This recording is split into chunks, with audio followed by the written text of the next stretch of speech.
साकेत में उर्मिला का चारित्रिक वैशिष्ट्य। मैथिली शरणगुप्त खड़ी बोली के पहले महान कवि हैं।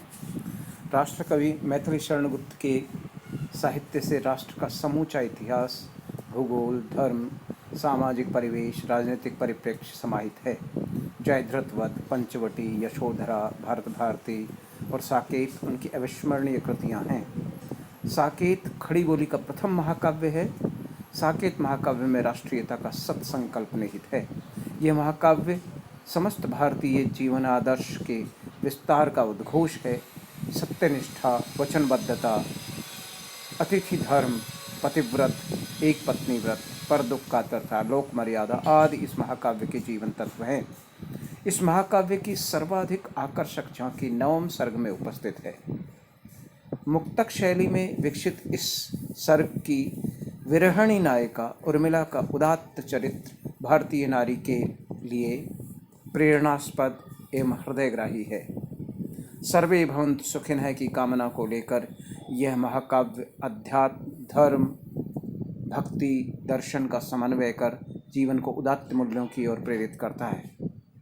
राम काव्य की सहस्रों वर्षों की परंपरा को नए धरातल पर प्रस्तुत कर साकेतकार ने जीवंत और युग सापेक्ष बना दिया है।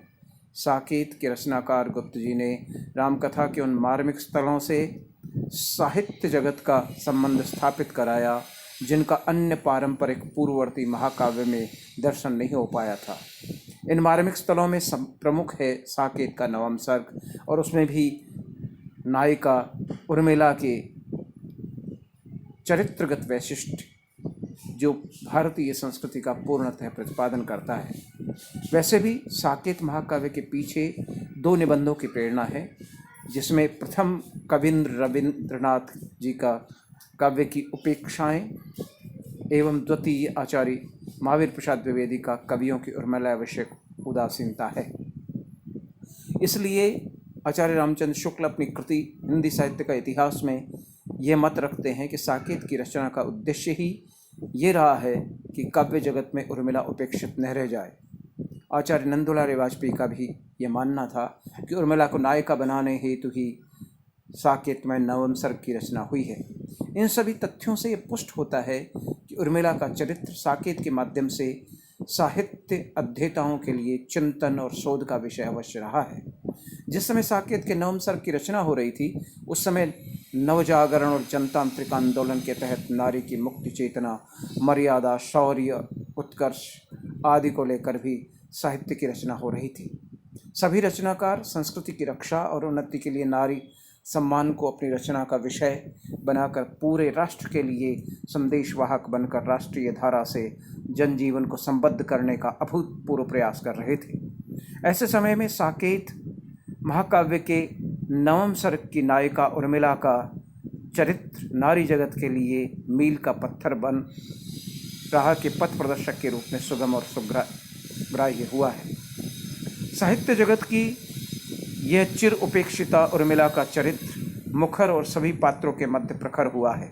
उसका चारित्रिक विकास पारिस्थितिक घात प्रतिघात से होते हुए त्याग वृत्ति के सिंहासन पर आरूढ़ हो साकेत के अन्य सभी पात्रों को सहज रूप से प्रभावित करता चलता है।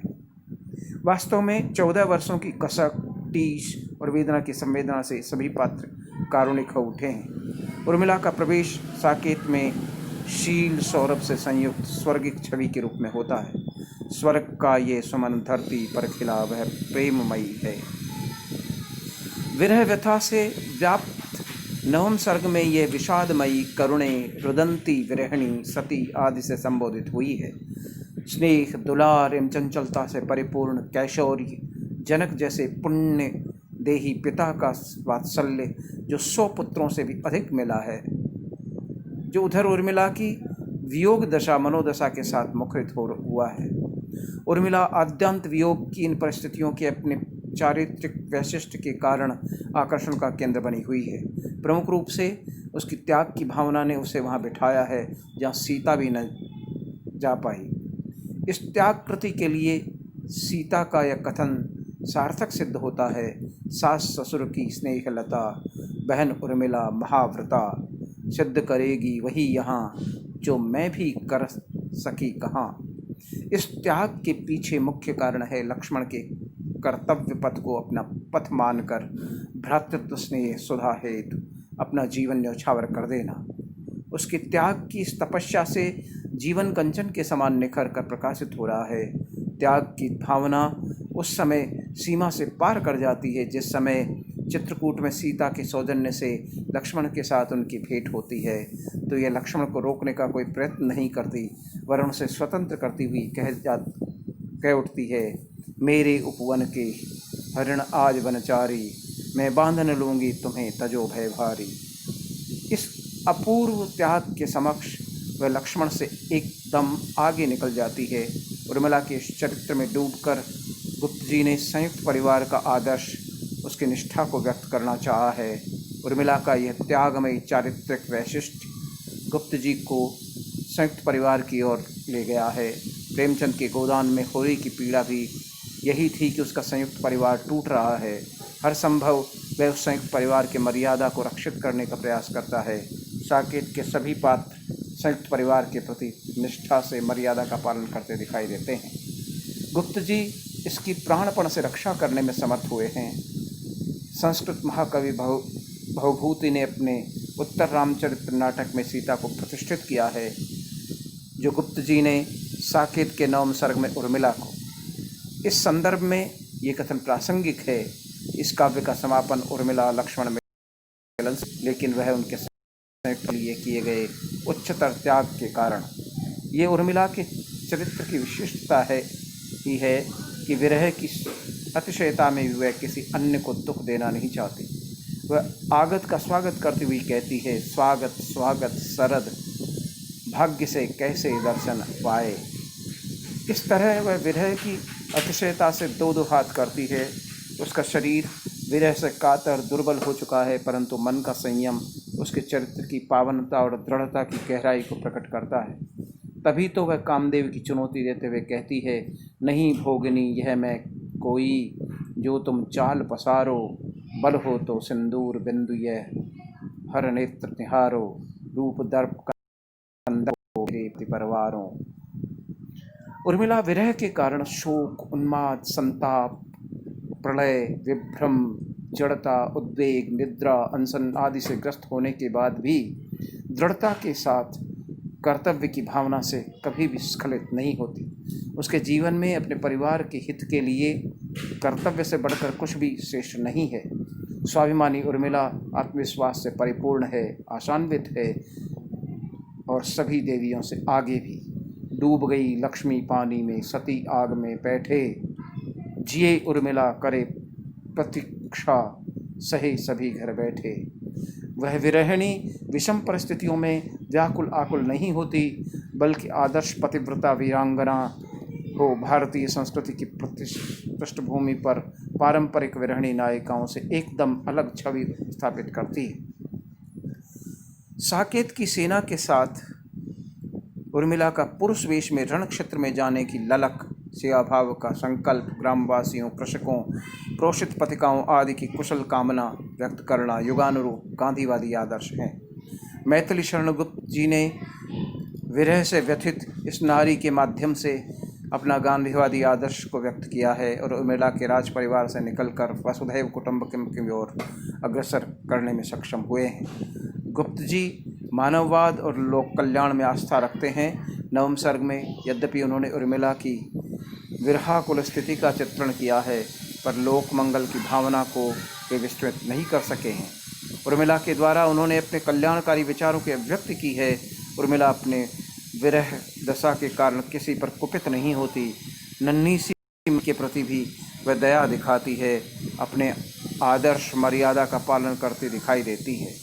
अपने आदर्श का पालन करने के कारण उसका चरित्र महान है। उसकी इस महानता को राम ने भी मान्यता प्रदान की है कि तूने तो सहधर्मचारिणी के ऊपर धर्म स्थापना की, भाग्यशालिनी इस भू पर।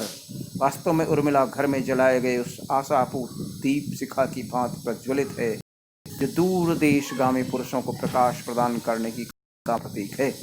उर्मिला में जितना रुदन है उतनी करुणा। वह जितनी अवरुद्ध है उतनी मुक्त है, जितनी रहस्यमयी है उतनी ही उजागर है। फिर उसके वीर रमणीत्व ने तो एक अलौकिक दीप्ति उपस्थित कर दी है। उर्मिला किसी को दुखी देखना नहीं चाहती। विरह में उर्मिला जिस तिल तिल करके जल रही है, परंतु उसका हृदय अत्यंत उदार हो, सबके प्रति सहानुभूति का भाव रखता है। चाहे मनुष्य या मानवेतर प्रकृति या वृक्षलताएँ हों, वह मालिनों को आदेश करते हुए कहती है, सींचे ही रस मालिने कलश ले, कोई न ले करतरे।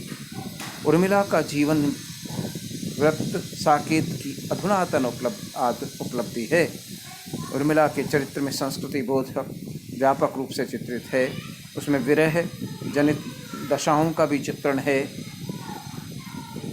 लेकिन साथ में भारतीय जीवन के आदर्श भी सन्निहित हैं, जैसे सत्यनिष्ठा, वचनबद्धता, आतिथ्य, धर्म, पतिव्रत, दुख पर दुख का तरता इत्यादि। उर्मिला में ये सभी विशेषताएं नवम सर्ग में दृष्टिगोचर होती हैं। वे अपने विरह वेदना में समाज परिवार की सत्ता को ही सर्वोपरि समझती है, समाज के हित में अपने हित को देखती है। उर्मिला नारी जगत के लिए एक समग्र व्यक्तित्व के रूप में उपस्थित है। उसका चरित्र उन नारियों के लिए प्रेरणास्पद है जो विपत्तियों में अपने को अबला समझती हैं, अपने अस्तित्व को नकार देती हैं या हथियार डाल देती हैं। मैथिली शरण गुप्त ने साकेत में उर्मिला के चरित्र को रचकर तत्कालीन परिस्थितियों में नारी के प्रति अवमानना के स्थान पर समस्त सहज मानवीय गुणों से परिपूर्ण मनुष्य की कल्पना करके उसके प्रति आदर की भावना को जागृत किया है। उर्मिला मैथिली शरण गुप्त की दृष्टि एवं सृष्टि है।